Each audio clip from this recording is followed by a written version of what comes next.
Some voice from sir. Khazanchi sir, please your mic. Yeah. It was disabled. Yeah. Yes. Thank Now it's you. all right. Now it's all right, sir. It's fine now. I wanted to thank Kathy for the interview. You did have to read all of that, but I appreciate it. And thank Dr. Joshi and Professor Pandey and Dr. Jha for inviting me. I guess I'll start by saying that I have been in this business of remote teaching, both as a researcher and as a teacher for almost 30 years. So before we had these amazing technologies we use today, we used to do it by email and by correspondence courses, if you think of e-learning, right?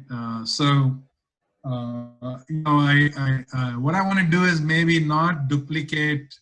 I have some slides that I will go through, but I'm not going to duplicate some of the information that's already been shared. I think Professor Saxena did a wonderful job of setting the context. So I'm going to focus on some practical matters, which is how do we actually do stuff? And I have done some research in this. I have a theory about how e-learning works. What I'm going to do is just kind of an overview of that, maybe talk about challenges that kind of supplement what Dr. Jha and Dr. Saxena already spoke about a little bit, and then maybe give some best practices. So I will try to stay within my 40-minute or less, hopefully. Please, sir. Excuse me, sir. Sir, your voice is very low. Please speak loudly. The voice is slightly. Yeah. Voice is still not issue. clear. Can you hear me or no? Yes. Come get close to the computer. No, it's not close. Yeah. Is there anyone else who can just tell me if you can hear me or not? Otherwise, yes, I will put a headset on. Yeah. No, you can carry on, sir. Okay. All right.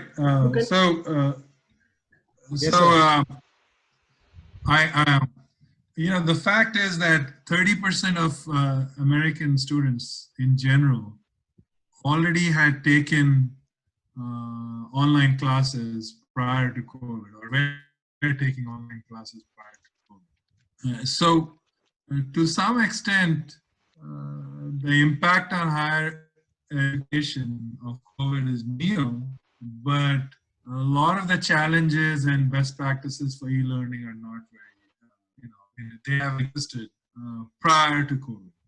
I know that there is some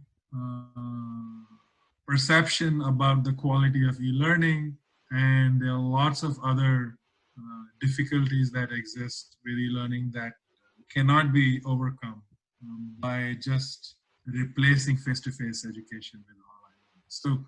So what I want to really focus on is, what is it that we know, and what is it that we can do better to make e-learning more effective. One of the things that I always am surprised by is that people just confuse e-learning with lots of different things. There's no universal definition of e-learning. It has been interpreted by people differently depending on where, what you're considering as online education. So for me, basically, the first thing that I would like to emphasize is that e-learning is really pedagogy empowered by digital technology. So I think you cannot just use technology and say, okay, I'm going to give a lecture and that is e-learning for me, right? It's really about developing solid pedagogical strategies that leverage technology And those two together really can create learning outcomes that are positive. So that's really what my goal is in this talk. So, e-learning has evolved over time, and we started with basic learning that happened through a website, all the way now where we are talking about customizable e-learning, where people can actually use social connectedness to create learning experiences. There are lots of methodologies, and I'm just going to quickly skip this, but basically there are so many ways or modes that can be used for e-learning. There is remote synchronous, there is remote asynchronous, there's hybrid, which was mentioned before. Post-COVID, we even have remote synchronous real-time, we have remote asynchronous online, we have hybrid, and lots of variations of hybrid. So there are different modalities that are possible in the e-learning mode. And then some of this has already been mentioned, but there are lots of variety of e-learning pedagogical approaches that can be utilized to accomplish online learning and also accomplish it in a much more effective way.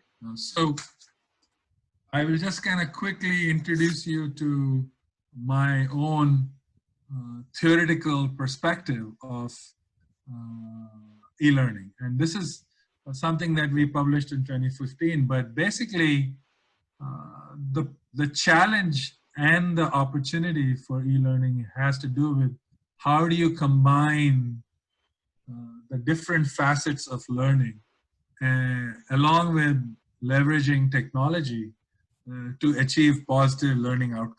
I think that is really what we're talking about when we're talking about e-learning. So it's not as simple as saying, I'm going to use an online platform, I'm going to create a course, and I'm going to deliver it, and that's it. And the challenge is that there are so many factors that influence learning success.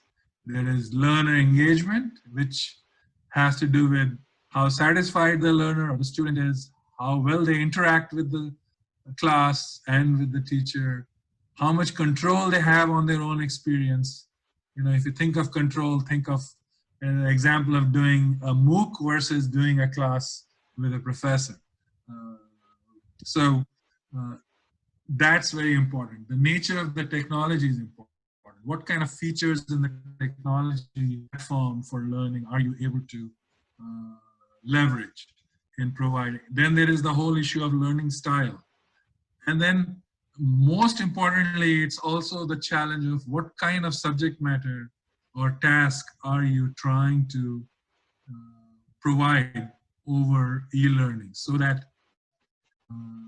people achieve a certain set of pedagogical outcomes. So, for me, e-learning is a much more complex effort, and it is no different than what you would do in the class in many ways, in the face-to-face class, except that you have to spend a little more effort on how to leverage technology to do that. So, another way to look at what we're doing is, if you think of the technology alone that you use for e-learning, you have basically two dimensions. One side, let's say, learner engagement. There is clear evidence, empirical evidence to show that learner engagement has an influence on positive learning outcomes. So if you are an amazing teacher, I was listening to Dr. Jha talk about asynchronous. So this grade really kind of tries to lay out how technology can be leveraged to improve engagement. The problem is that current technologies, including Zoom or Teams, have very limited features for learner engagement. So I've done some research on how technology should be designed to provide much more interaction and engagement for learners. But that's a separate topic, so we can talk about that on some other time. I think that given that kind of context, I just wanted to kind of say that one should not think of e-learning in vacuum. And that's really what I wanted to do with those slides, that you have to think of e-learning based on theory of learning, theory of teaching, and also based on the theory of how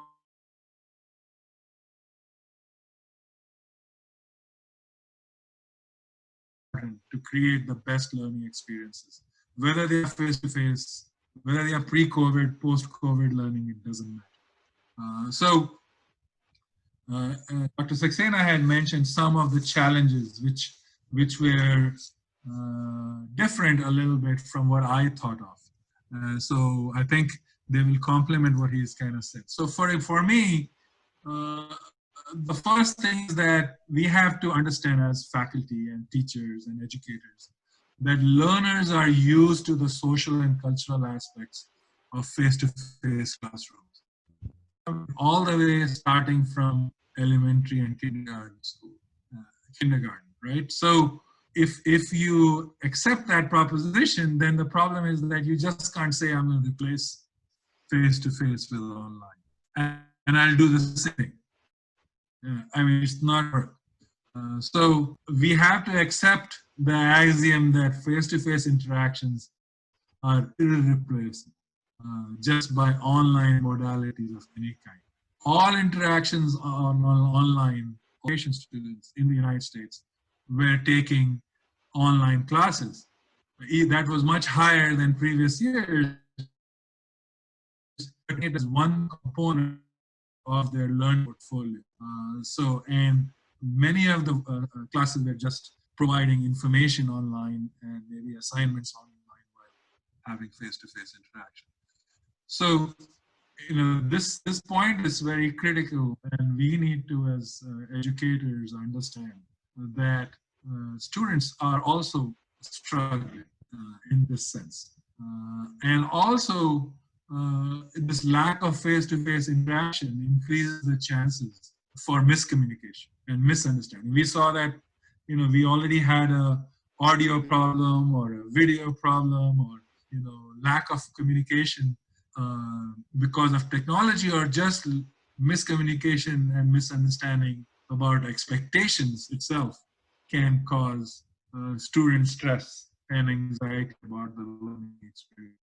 And that's a major challenge because that adds to the mental health issues that Professor Saxena was talking about. So the other thing from my research, we feel less engaged, low sense of presence and place and sense of community when they are online. And this is important to understand. So the fact is that we all feel less engaged when we are using an online modality. If it's, we are appreciating what I'm saying or not, and all those things result in disengagement. And similarly, technology doesn't really enable presence. It doesn't enable place. When, and Professor Saxena mentioned his visit to Rishikesh, when you are in Rishikesh, you feel like you're in a place that you belong. So this sense of community, sense of place doesn't exist in an online learning environment, or at least we don't have capabilities today to provide that experience. So we have to be aware of that. And this kind of ties to what I already said. So despite all the sophistication of technologies, we still can't communicate non-verbal feedback. And this is also challenging for learners because they don't get feedback either. Then the other thing is that one major challenge is that course logistics. So running an e-learning course is neither very intuitive nor interesting. So if you're teaching a subject like math or calculus, versus teaching something like what I do, which is leadership or technology management, it is a challenge to teach some subjects, and you have to find ways to make it interesting and manage the logistics of the course using it online. So this is something, the logistics have to match the medium in many ways. The second set of challenges has to do with just how people work in virtual settings. I mean, I have research on virtual work and virtual teams and virtual collaborations over my 2 decades of studying teams that develop software distributed. And one of the things we realize is that just like distributed workers, e-learners also face discontinuities. So they feel like you're disconnected with the rest of the learning community. In this case, it could be a college, it could be a university, it could be a program, it could be a major, it could be a class. So this engagement and connectedness that exists in face-to-face environments is hard to replicate. The other thing is, from anecdotal experience, we know that this online learning requires a level of mental presence that is different from physical space, because it is very easy to be distracted. I mean, even though we have 800 guests watching the talk, I am sure 50% of you are looking at your phone, talking to your child, or texting someone or messaging someone. So this, students are even struggling more with that, because they grew up in a social generation with social connectedness. So, this kind of mental presence that is needed in online environments is different from physical environments. And the other thing is that simple things like, sometimes learners don't want to show their face. They want to just be online. And this is sometimes misinterpreted by teachers as absence or lack of interest or lack of participation. Because I'm a student, I don't want to show you my room. I don't want to show you how my hair looks like. I didn't shower today. I want to take a class on Zoom. It's not possible. So that there's so many kind of things that we ignore as teachers because of what we see in a face-to-face. The other point about this discontinuity that I'm talking about is that learning can be a real high coordination intensive activity online. It as such is very difficult face-to-face, but online it becomes very immensely difficult to coordinate the course, the program, the class, the assignments, the lectures, the case studies, the discussions. So not only students feel this cost, so in fact it takes them more time to do online work than less time, and the same thing with faculty. And the other thing I'll say is that e-learning may not be suitable for all types of students. That is the unfortunate part. We are not yet there in terms of capabilities. For example, this talk has no closed captioning. So if I am disabled and I can't hear, well, there's no chance I can even, listen in, right, to what I have to say. So e-learning is not suitable. And then there is the whole learning style thing I showed you in my theory. The fact is that some students are visual learners. So what are you going to do for them? Some are auditory learners. Some are good in other ways. They like to do tasks to learn. They learn by activity. So, this is the challenge for professors and teachers. And then the other point I'll make is, again, based on anecdotal data that I have collected over the years, small groups necessarily don't work. And people think just send people to breakout rooms and they'll work on this task and then we'll have a result. The problem is it might actually cause more mental anguish because students have to police each other. they have to actually say, hey, are you doing the work? Are you doing this? So it becomes even more challenging. Conversations always get derailed. So you might be in a breakout room with a small group and you might start talking about COVID, not about the work at hand or about your life work being alone. So conversations get derailed. And so what happens is some students which were already afraid to contribute or reluctant to contribute, even more so will not contribute to the conversation. So that's a major challenge. And then there is the whole issue that was raised earlier, that the perceived quality and value of online education just varies. I mean, in India, we have not really valued online education. The same thing is true in China. But in the Western nations, we have at least used online components to complement face-to-face. So that's, to me, some of the challenges that go beyond what Professor Saxena was kind of discussing. So I'm going to just kind of quickly go through some strategies and hopefully still stay within my time. First of all, I'll start with the statement that there are no silver bullets. I mean, if you think there is an ideal way to teach an online class, I would say the answer is the same. Ideal way to teach is no ideal way to teach an online class. What it requires is a lot of work from the professors, from the teachers, to really design a course that is effective. It cannot just be that you migrate what you did in a face-to-face setting to online, because that will not work. My ultimate prediction is that a blend of face-to-face and online is what probably will become the way of the future. But, let me just kind of get into some of the specifics.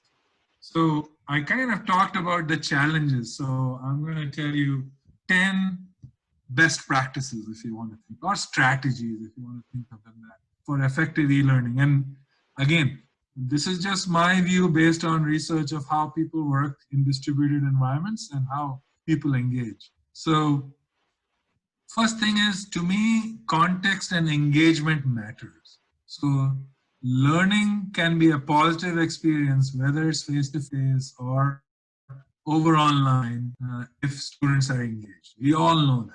It makes it more rewarding to teach when students are engaged with us. And this is true of online, it is true of face-to-face. So one strategy could be that you should communicate context with learners. So how do you do that? You can create some form of sense of place or belonging.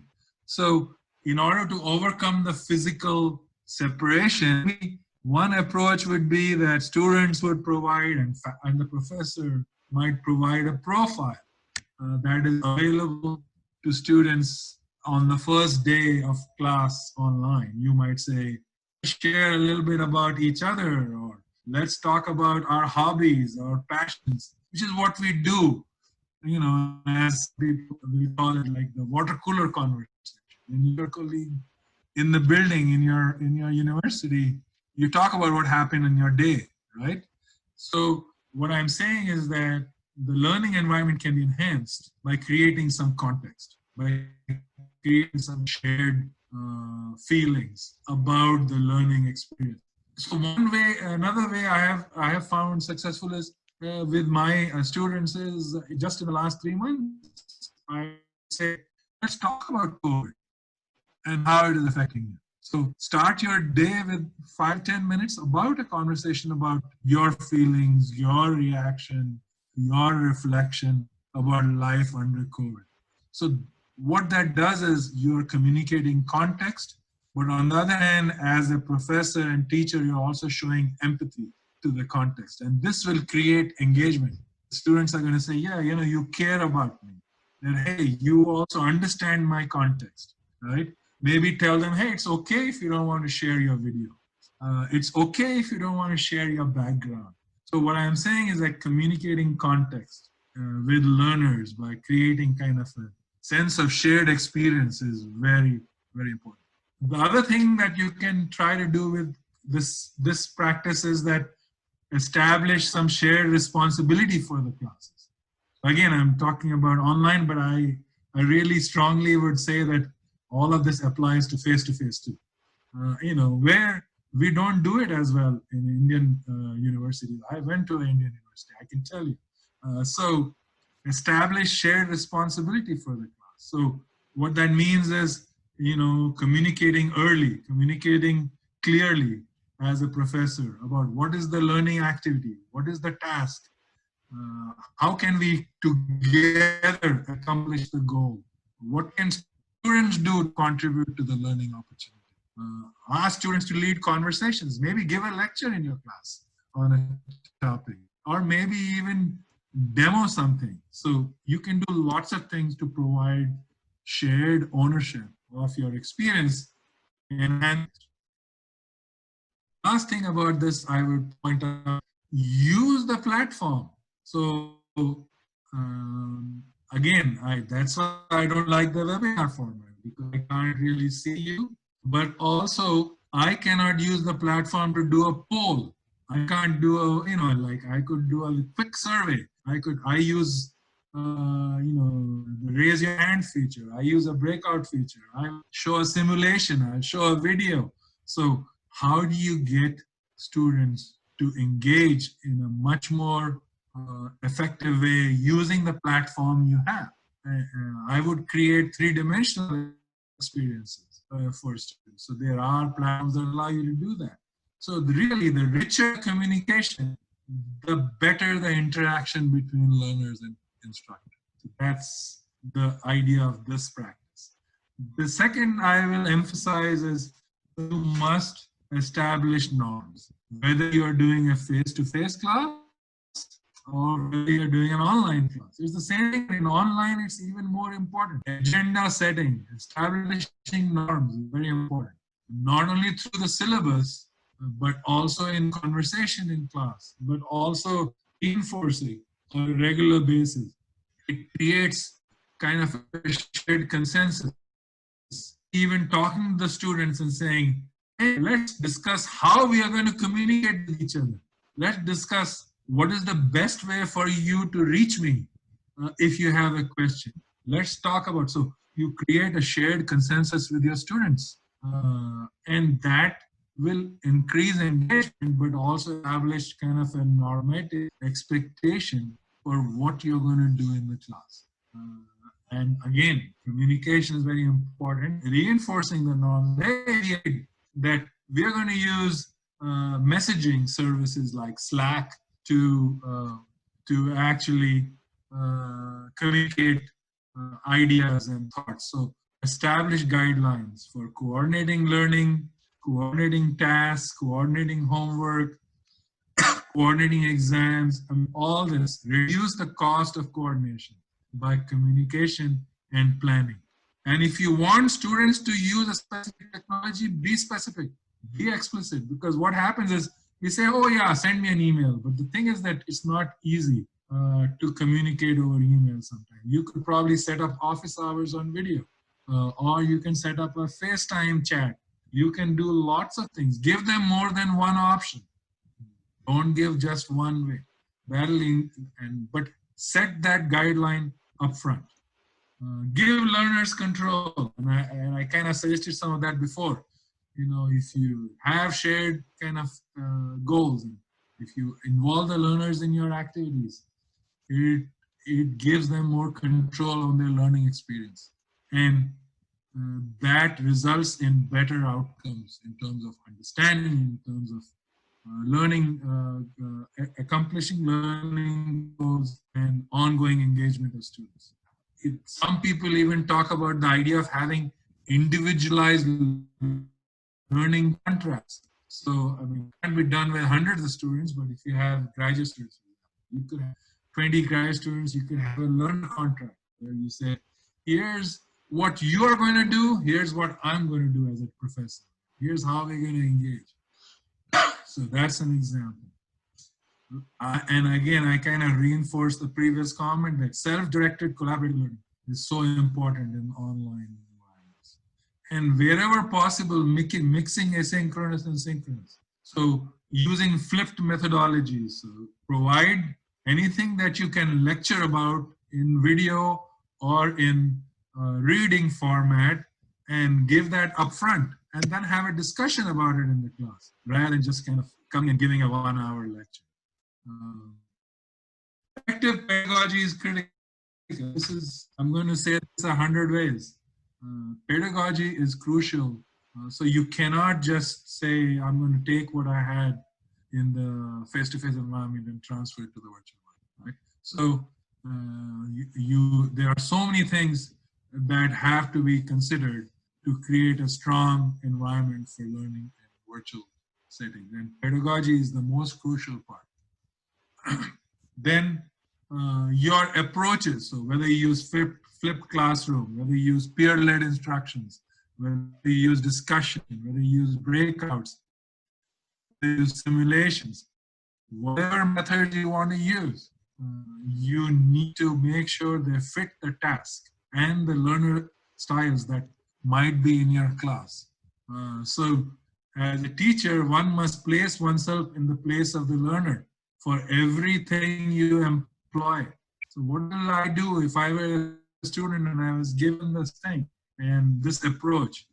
And that's why I think peer-led instruction sometimes works very well. It can have a positive influence. Number 6, technology, and I have emphasis, but there are so many things you can do to use technology capabilities to improve feedback, to improve interaction, to improve collaborative learning, which are just all of them are essential for both the learner and the teacher. I've given a bunch of different suggestions. So, all of these things can help, and you have to do more than one. You cannot focus on a single mode of communication, and a single mode of collaboration, or a single mode of interaction. You have to try to use many different modes, and what we call a bundle of capabilities. So provide a bundle of technology options: Slack, email, text messaging, voice call, FaceTime. Use technology beyond just the online platform to create an experience that is closer to the face-to-face experience. This is very important for all e-learning, a regulated pulse. So in a face-to-face environment, you usually meet on a regular basis. You have out-of-class experiences. So there is this thing we call the heartbeat, a rhythm of interaction. And in e-learning, it is as important, and in virtual work, it is as important as the face-to-face environment. So what you need to do is kind of create a regulated pulse of interaction. On Monday, we're going to do discussion. On Tuesday, we're going to do assignments. On Wednesday, we're going to do breakouts. Have a kind of heartbeat for your class. And follow that on Thursday, we're going to give you feedback on your assignment. Have that plan and do that on a regular frequency. You will have much more success in learning, positive learning. Then hybrid and or blended learning is what, and I think this was already emphasized by others, but in my view, during COVID and post-COVID, hybrid or blended learning will be the norm, will be the way we will go. So it will combine online and face-to-face elements. And we are already doing that. So face-to-face would be synchronous or asynchronous, but probably synchronous to kind of get more engagement. Everything has limitations, but something during COVID at least you can do. Acknowledge the flaws to your students. Let them know, I understand you are challenged, I am challenged in this e-learning environment, but let's work together to make the best experience we can during the pandemic. And I think that relatability and empathy from the instructor is so important. It will help to create a better learning environment. And then of course, I think this combination is where we are going. Number 9, using innovative structuring and scheduling of e-learning classes. So there are lots of possibilities. I have a bunch of ideas about that. And I know that the Indian education system is highly regulated and you can't just do stuff. But I think there are opportunities to do very different things during COVID. For example, one idea that I really like is block scheduling. So here's what that means. What you do is you want to teach an intro to computer science class or an intro to English class, and you have 100 students who need to take that. Offer it for 4 weeks continuously and don't have them take anything else. Then next 3 weeks, you offer the next class. So this is in blocks. And then you can repeat the block after a while. So students who don't take it in the first block can take it in the next block. The idea is you have a highly immersive, aggressive curriculum for a short period, finish that credit, and then go back to another topic. So people are going to do it in sequence rather than in parallel. In the US, we have students taking 5 classes in parallel during a week. So this is a possibility. The other is maybe use micro courses. So instead of doing 3 credit, 15-week, 45-hour contact time classes, do it by doing micro classes. So if I want to teach how one should write code, that's my field. So how do you do software engineering? I would do it by splitting it up. I would say, okay, let's first think about the concepts, 1 credit. So you split the class into and give people credentials for the micro portion. And then as they add them up to 3, you give them a class credit. So this is providing more flexibility. And I think this during COVID and post-COVID is probably an option. Allow students to take on skill building and foundational courses. So for example, using MOOCs, I mean, the Indian government has its own platform. So why not allow students to take some stuff there and do an assessment that allows them to count it towards their degree. So this is, we are already doing that in the US in some universities. We will use edX or Coursera modules and we'll give them an assessment and say, okay, we'll count it towards some foundation classes. They seem to work very well. Consider dual credit. This is not happening in India at all. But for example, in the US, we offer college classes to high school students online and say, take this, we will give you college credit even before you come to college. So this is a way to integrate into K through 12 system. The other bottom line about innovation is no e-learning session should continue for 2 hours. This is just what you are doing today is too much, I think. Webinar, because people will lose interest. And in a classroom setting, I think it's awful if a lecture is given for 1 hour. It's just awful. You need to break it up into 15-minute chunks, no more than 15 minutes. Each chunk should be 15 minutes and last maybe, a couple of hours. Finally, I think one of the biggest challenges in online learning is that faculty don't give continuous and constructive feedback. I have found instructors will delay feedback, instructors will themselves procrastinate in providing feedback, and that is not useful in online context, even more so than in face-to-face context. So one idea is to use the individual assignments and classes and discussions to actually evaluate people on the fly, rather than wait to give them a grade for that. So you can do it in real time rather than, but to do that, you have to have rubrics. You cannot just go in and say, I'm going to give you a 5 or a 10 on your discussion. You need to have some kind of rubric that will allow students to understand how you're going to assess them on online tasks, online group work, and offline work, and reduce the number of tests, Dr. Saxena. Don't give exams. Do other things to enhance learning. I think this focus on tests is a bad idea. I don't like it in face-to-face. I don't like it in online. That's just my view. As an instructor, be available and present. This is so important. I have seen professors who are on their phone while they teach online. Not a good idea. Be present, be there for your students if you want to be an effective learner. And be available, because you are going to be, if you are available to your students, you will see that they will be more engaged and they will learn better. So that's my best practices, 10 best practices. And I'm just going to give you my bottom line, which I thought, I'm going to give you this 10 best practices and then maybe conclude by just giving you some takeaways that you can do today. So you can do for your classes now. So bottom line, online worldwide will grow. We know that. Okay, pre-COVID, post-COVID, it's going to grow, whether we want to accept it or not. I saw some comments, people said, well, face-to-face is better. We get it. But unfortunately, you're going to be there doing this. So get used to it. But there are no silver bullets for effective e-learning. Just none.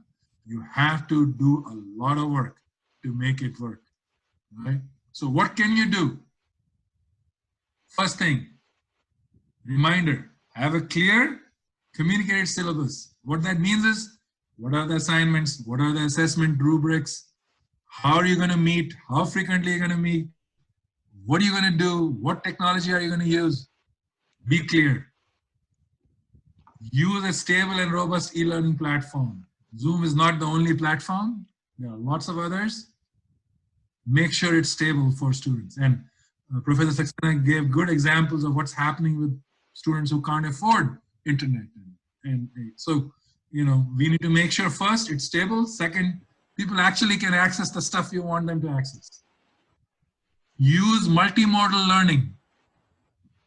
Not whether you're doing face-to-face, whether you're doing online, multimode is the way to go. Because you can really leverage technology to enhance learning. Post-COVID, I believe traditional face-to-face classes will still exist. Oops. But hybrid is the way it will be. Hybrid. That's the only way. In post-secondary anyway. Being effective at building good e-learning experiences is hard. So someone said that it's a lot of work. It is a lot of work. If you want to be pedagogically sound, you want to have success, it is a lot of work. It is hard. It is more difficult than face-to-face, both for instructors and for the learners. Choice of pedagogical methodologies is essential to think about. Maybe multiple methods, multiple approaches, but it has to be intentional and empathetic. Please remember that, intentional and empathetic. You need to think about the learner and be in the shoes of the learner. Communication again, reminding you, rhythm. You gotta have a rhythm of interaction. Communicate about that. Let people know how, right? And then using a collection of technology, not a single platform. Break up your class. Where viable, instead of lectures, use a flipped model or other ways to do expository lecturing. Don't give long lectures. Ultimately, pedagogy matters. Nothing else matters. Strategy. And then reminder, be available and present. That's all I have. Thank you so much for your attention. Thank you very much, sir. Thank you very much, sir.